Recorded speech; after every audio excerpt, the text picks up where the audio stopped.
নমস্কার বন্ধুরা, পম্পার কিচেনে আপনাদের সকলকে স্বাগত। আজ আমি পাকা আম দিয়ে অপূর্ব স্বাদের একটা মিষ্টির রেসিপি আপনাদের সাথে শেয়ার করব। এই মিষ্টিটা বানানো খুবই সহজ। এখানে কোনো রকম আটা, ময়দা, সুজির ব্যবহার করব না। সামান্য কয়েকটা উপকরণ দিয়ে বানানো এই মিষ্টিটা যদি একবার বানিয়ে খান, দেখবেন দোকান থেকে অন্য কোনো মিষ্টি কিনে খাওয়ার ইচ্ছাই হবে না। তাহলে চলুন দেরি না করে আজকের এই অপূর্ব স্বাদের পাকা আমের মিষ্টির রেসিপিটা দেখে নেওয়া যাক। আজকে পাকা আম দিয়ে যে মিষ্টিটা বানাবো তার জন্য দেখুন দুটো এখানে পাকা আম নিয়েছি। বাজারে এখন বেশ প্রচুর পরিমাণে কিন্তু পাকা আম পাওয়া যাচ্ছে। তো দুটো পাকা আম আমার লাগবে না, একটা আম হলেই হবে। তো একটা আম দিয়ে আজকের আমি মিষ্টিটা বানাবো। প্রথমে পাকা আমটাকে আমি কেটে নেব। কিভাবে কাটবো দেখিয়ে দিচ্ছি। খুব সহজে, খুব তাড়াতাড়ি কিন্তু আমটা কেটে নিতে পারবে। প্রথমে কি করবে, ছুরির মাধ্যমে এইভাবে 3 টুকরো করে কেটে নেবে। আটির পোর্শনটা দরকার পড়বে না, আটিটা বাদ দিয়ে দেবে।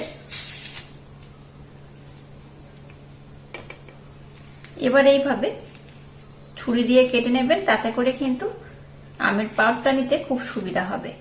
এবার দেখুন একটা চামচ নিয়েছি, চামচের মাধ্যমে এই পাকা আমটাকে এইভাবে আমি উঠিয়ে নেব। খোসাটাকে ছাড়ানোর দরকার নেই, এইভাবে একটু কেটে নিলে খুব সহজে দেখুন খোসা থেকে ভালোভাবে পাকা আমটাকে নিয়ে নিতে পারবেন। এবার দেখুন একটা মিক্সির জার আমি নিয়ে নিলাম, এর মধ্যে আমটাকে আমি দিয়ে দেব। আমটাকে দেখুন খুব সুন্দর করে আমি একদম মিহি করে ব্লেন্ড করে নিয়েছি, দেখে বুঝতেই পারছেন। এবার এই বাটির মধ্যে আমি আমটাকে ঢেলে নেব। আবারও এই মিক্সির জারটাকে আমি নিয়ে নিলাম।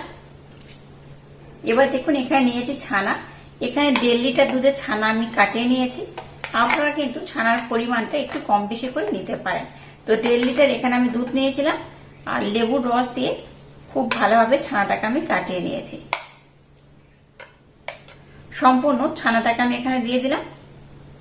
এর মধ্যে 2 থেকে 3 চামচের মতো মিল্ক পাউডার অ্যাড করব, আর দিয়ে দেবো সামান্য একটু জল। আপনাদের হাতের কাছে লিকুইড দুধ থাকলে জলের পরিবর্তে লিকুইড দুধ দিলেও হবে। আবারও এই দুটো উপকরণ খুব ভালোভাবে আমি ব্লেন্ড করে নেব। দেখুন মিশ্রণটাকে এইভাবে কিন্তু একটু ঘন করে আমি ব্লেন্ড করে নিয়েছি, দেখে বুঝতেই পারছেন। এখানে খুব বেশি জল বা দুধ দেবেন না, একটু এইরকম ঘন করে এটাকে ব্লেন্ড করতে হবে। দেখুন কত সুন্দর স্মুথ করে ঘন করে আমি ব্লেন্ড করে নিয়েছি। চলুন এবার আমি নেক্সট টাইম আপনাদের সাথে শেয়ার করব।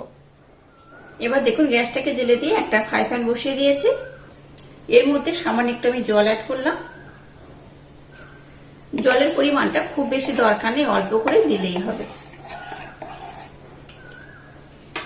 জল একটু অল্প অবশ্যই দিয়ে দেবেন। যদি হাতের কাছে দুধ থাকে, লিকুইড দুধ অবশ্যই ব্যবহার করবেন। জল অথবা লিকুইড দুধ যে কোনো একটা দিলে হবে। এবার যে আমটাকে আমি ব্লেন্ড করেছি সেটা এখানে দিয়ে দেব।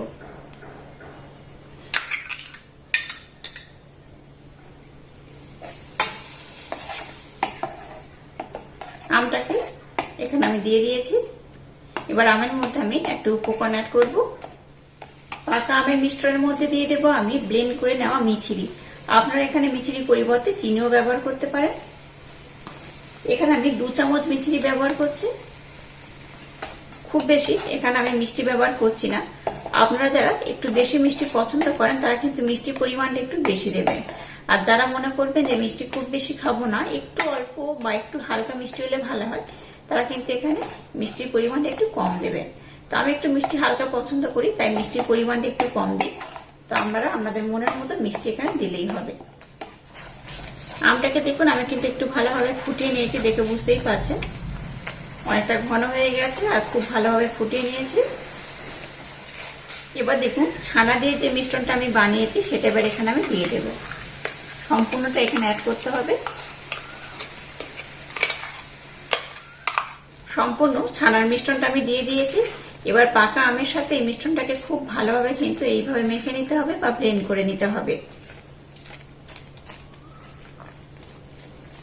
আজকে ছানা আর পাকা আম দিয়ে যে সন্দেশটা বা যে মিষ্টিটা বানাবো, একবার না বানিয়ে খেলে ভীষণ মিস করবেন, আর একবার বানিয়ে খেলে দেখবেন আপনাদের বারবার বানাতেও ইচ্ছা করবে। আচ্ছা বলে রাখি, এখানে আমি কিন্তু কোনো রকম ফুড কালার ব্যবহার করব না। আপনারা চাইলে কিন্তু একটু এখানে ফুড কালার ব্যবহার করতে পারেন। তাতে করে মিষ্টিটা একটু ইয়ালো ইয়ালো দেখতে হবে। তবে আমি কিন্তু এখানে কোনো রকম ফুড কালার অ্যাড করব না। ফুড কালার না দিয়ে এই মিষ্টিটাকে আমি বানিয়ে নেব। গ্যাসের ফ্লেমটাকে একদম লো রেখে কন্টিনিউ এটাকে নাড়াচাড়া করবেন। এটা নাড়াচাড়া করতে করতে দেখবেন অনেকটাই ঘন হয়ে যাবে আর অনেকটাই মাখো মাখো হয়ে যাবে। আর এটাকে কিন্তু একটু ঘন করে বা একটু হালকা টাইট করেই বানাতে হবে। তো এটাকে আমি অনবরত এইভাবে নাড়তে থাকবো। গ্যাসের ফ্লেমটাকে একদমই হাই দেওয়া যাবে না, তাতে করে নিচে লেগে যেতে পারে, মানে ফ্রাই প্যানের নিচে বা ফ্রাই প্যানের তলাতে লেগে যেতে পারে। তাই গ্যাসের ফ্লেমটাকে লো করে এটাকে অনবরত এইভাবে নাড়াচাড়া করতে করতে দেখবেন এটা অনেকটাই ঘন হয়ে যাবে।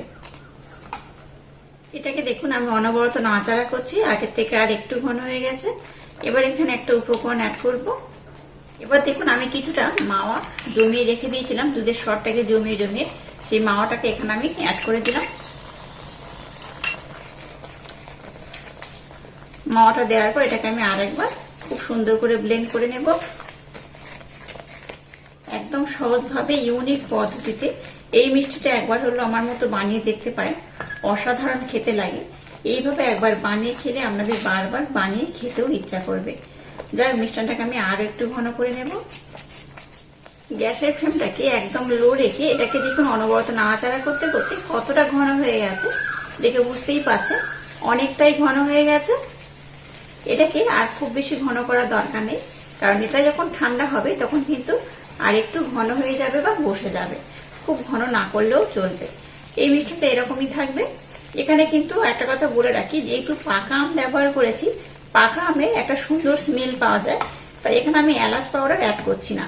আপনারা যারা একটু এলাচ পাউডারের স্মেল বেশি পছন্দ করেন একটু এলাচ পাউডার অ্যাড করতে পারেন। তবে এখানে এলাচ পাউডার ব্যবহার না করেই এই মিষ্টিটা বানাবেন, তাতে করে একটু বেশি ভালো লাগবে। কারণ পাকা আমের সিজনে পাকা আমের ফ্লেভারের যে কোনো মিষ্টি খেতে কিন্তু অপূর্ব লাগে।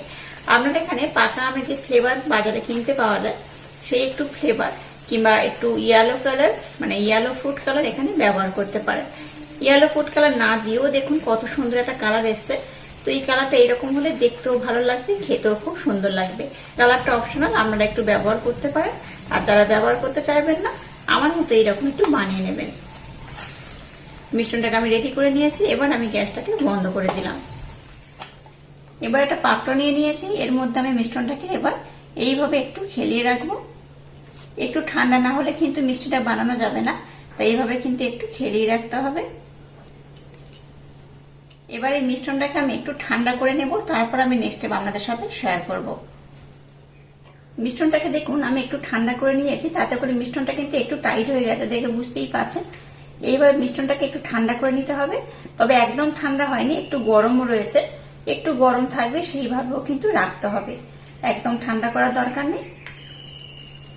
এবার আমি মিশ্রণটাকে একটু হাত দিয়ে এইভাবে মেখে নেব। এবার এখান থেকে আমি অল্প করে মিশ্রণ নেব আর এইভাবে গোল করে নেব। আপনারা চাইলে কিন্তু এই মিষ্টিটাকে একটু বড় বা একটু ছোট করেও বানাতে পারেন। হাতের মধ্যে এইভাবে গোল করে নেব। এটাকে যখন আপনারা আর একটু ঠান্ডা করে নেবেন, এখন একটু গরম রয়েছে, যখন আর একটু ঠান্ডা করে নেবেন বা এই মিষ্টিটাকে যদি ফ্রিজের মধ্যে রেখে সার্ভ করেন, তাতে করে দেখবেন এই মিষ্টিটা আরো টাইট হয়ে যাবে। এবার দেখুন এরকম মিষ্টি দোকানে এরকম কাগজ কিন্তু ব্যবহার করা হয়, দেখেছেন। এইরকম কাগজ বাজার থেকে নিয়ে আসবেন। এবার এটাকে কি করবেন, এর মধ্যে রেখে দেবেন। এর মধ্যে রেখে দিলে কি হবে বলুন তো, এটা দেখতে খুব সুন্দর লাগবে। এই দেখুন কত অপূর্ব দেখতে লাগছে। এইভাবে সমস্ত মিষ্টিগুলোকে আমি বানিয়ে নেব। কেউ একটু ছোট, কেউ একটু বড় করেও কিন্তু বানাতে পারেন। আমি যেমন খুব বড় বানাচ্ছি না, আবার খুব ছোটও বানাচ্ছি না। মিষ্টি দোকানে মিষ্টিগুলো যেমন সাইজের হয় ঠিক সেই রকম করে বানিয়ে নিচ্ছে।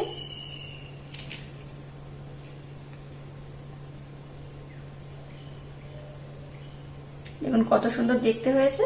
আর এইভাবে সমস্ত মিষ্টিগুলোকে আমি বানিয়ে নেব।